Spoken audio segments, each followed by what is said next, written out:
What's good, everybody? This is Solo, and you're watching Joburg Today.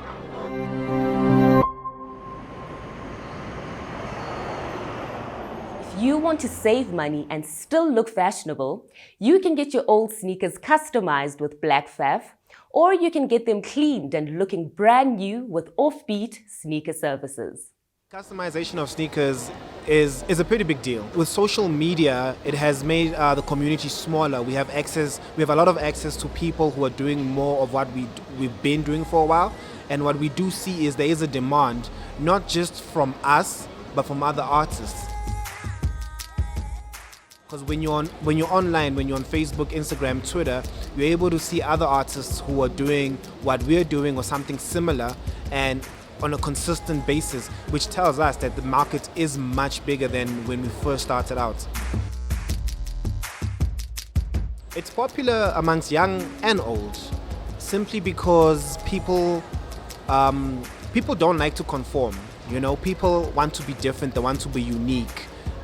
People from all walks of life have tattoos. You know, like from a major corporation CEO to somebody who works security or janitor, they all have tattoos, and they do that because they want to be different, they want to represent themselves differently. And what we do in terms of customizing, we look at it like we tattoo artists for shoes, we tattoo artists for denim jackets, caps. That's how we look at it, because we're creating art, and our art speaks to people who want to be different, who want to represent themselves differently, to bring out their own personality in their items, mainly sneakers, jackets, murals, the works. What the pandemic has done, it has forced us to look at things differently. We used to use the online space as a secondary tool, you know, where when it comes to business, we use that to communicate, but then the end goal is to actually meet up in person and everything. But during the pandemic and after the pandemic, we've moved away from that because of obvious reasons. So I personally feel that it's actually been a blessing in disguise, because we've been able to move from a very dark, dire situation where everybody was just where they felt as if it's the end of days, to actually getting the biggest opportunity we've had since we've started in terms of collaborating with a brand. The reason we're here today is because of what we did during the height of lockdown. We were pushing content every day, even when nobody was ordering anything. Show up every day. You just show up and you just keep at it. Hey, we're good luck. And you're watching Joburg Today.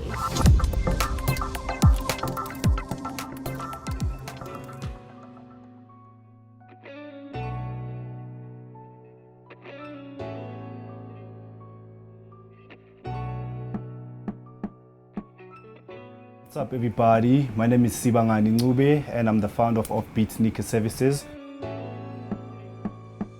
I was born and bred in Soweto. I was born in Snawane, and then I moved to a spot called Muletsane. So growing up in Muletsane, I grew up around my uncles and my aunties, where music and sneaker culture and just fashion broadly was a thing, you know. Growing up in a background where it wasn't like money, we were not really moneyed, but looking fly was a thing, you know. So just being around that environment has influenced the person that I am, how I take care of myself, and shoes being a big part of who I am, you know. Coming from a background where I would wear school shoes from Monday to Monday, going to church with those was a vibe, but because we didn't really have much, so those school shoes were your school shoes, and on Sundays they'd be your church shoes. So growing up, you're always aiming to do better, to have like a rotation, you know, where Monday I can rock my Nikes, on Tuesday I can rock my Reeboks. It was a thing to say I wanted to get away from this certain situation, and growing up with one pair of shoes meant you want to take care of that shoe so that you can stretch it, you know. You want to do church with it. Unfortunately, you'd have to play soccer with it.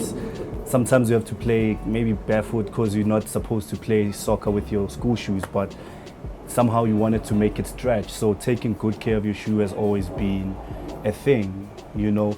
And I never really thought it would be one day something that I do to help other people take care of their most favorite and sentiment and most valuable shoes.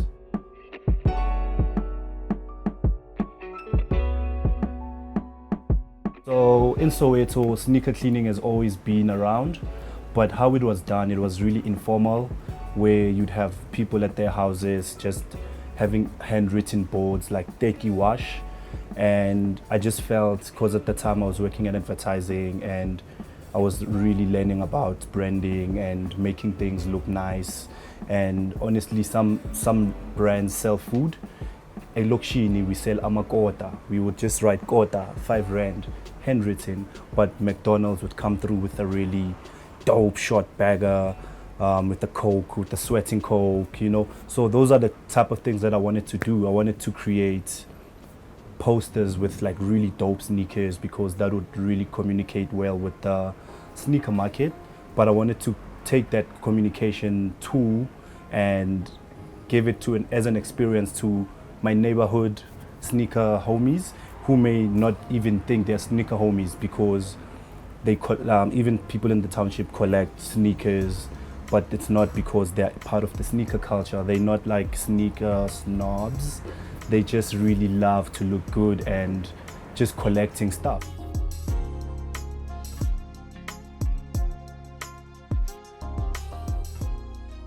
Most of my colleagues didn't really have, because I was a junior at the time. I wasn't really getting much work as my seniors. So when I started this out, my seniors were actually supportive. They were bringing their shoes to the office for me to take home to actually clean with my colleagues back at the time. So I would get like 30 shoes in 3 days, and that would be like there would be word out from my agency to the next agency, from me to clients. So it would really be, people weren't really clued up that you can actually pay someone to wash your shoes. It was a thing of, I'll just chuck my shoes in the machine, and unfortunately that means the life of your shoe is then it's not gonna be long. It would be like a short-lived shoe, you know.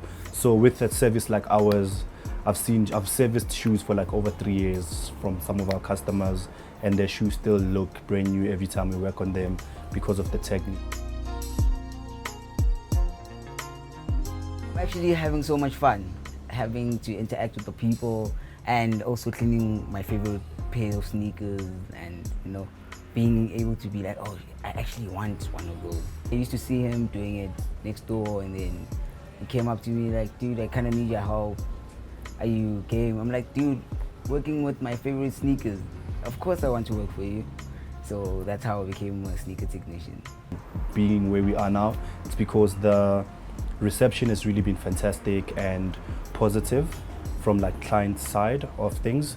So yeah, man, it's really been dope to also just educate people why they shouldn't machine wash their shoes, how to wash certain materials, and just interacting with different shoes every day. It's just been fantastic.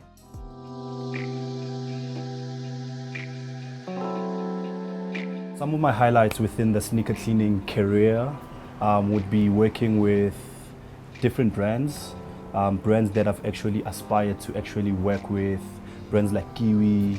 I've been fortunate enough to actually do a campaign with them, with icons like Ricky Rick, may his soul rest in peace. So that's just been one of my highlights, and being able to be on billboards and do campaigns that have nothing to do with sneakers, but absolutely because we stand for something as a brand, I stand for something as a brand, and featured as someone who can have a voice and actually help those brands grow as well, because every brand is always trying to grow. So it's actually dope that this dude that started Offbeat, this dude that started cleaning shoes can now sell a beer. This dude can now sell an internationally renowned shoe cleaning product. This dude can also sell like a card machine, So those have just been some of my highlights in my career. What makes a shoe special is where you are in life at that time and what the shoe means. Most brands now drop shoes that are like retro vibes. So it's not just the shoe, because it takes you somewhere, It's got that emotional sentiment where I'm rocking a Jordan 1 and my big brothers used to rock Jordan 1s when I was a kid. or maybe I couldn't afford these shoes when I was a kid, but now I can afford them. So I look at these shoes, every time I'm in these shoes, I feel that I have come a long way. I have made it, and they're not just any shoe, you know. If I'm rocking this shoe, I feel like I'm rich. If I'm rocking my Gucci's, I feel like I'm rich. If I'm rocking my Jordan 1s, if I'm rocking my Vans, I feel like the coolest kid, you know, in college. I feel like I can take over the world. You know, I can save face, you know, with some shoes. Just I can be decent, you know. I think shoes give us that confidence. Favorite sneakers I've cleaned so far is the Jordan 1s. Jordan 1s, usually the white ones. I enjoy cleaning white sneakers. They always make me so happy when they come out clean. What I want to do with my life is I'm going to go to school. School starts in June, so right now I'm being here for some capital so that, you know, and I'll be able to go to school with a little bit of cash and some sales experience. The people I employ, I need them to understand that this is beyond just washing a pair of shoes. There's an engine that needs to run, which is the accounting side of things, you know. So it's more of, if Siba can start a sneaker cleaning company, it means the homies that I employ, whatever idea that they have, I need them to understand that they can also start that simple idea and create it to be something else. It could be something that goes beyond where they came from. It could be something that goes from, it could seem like an idea that is a township idea, but it could also perform on a global scale, because if you're serving a need, if you're solving a problem, then you can definitely take it to wherever you want to take it. And I think also I'm glad that I can show my homies that we can run companies that are not just hand-to-mouth companies. We can have a bank account and get paid at the end of the month. You know, we don't have to spend the money that we made on the day. So that's what I'm trying to preach to the homies that are coming after me, the homies that are coming from my neighborhood. Yeah.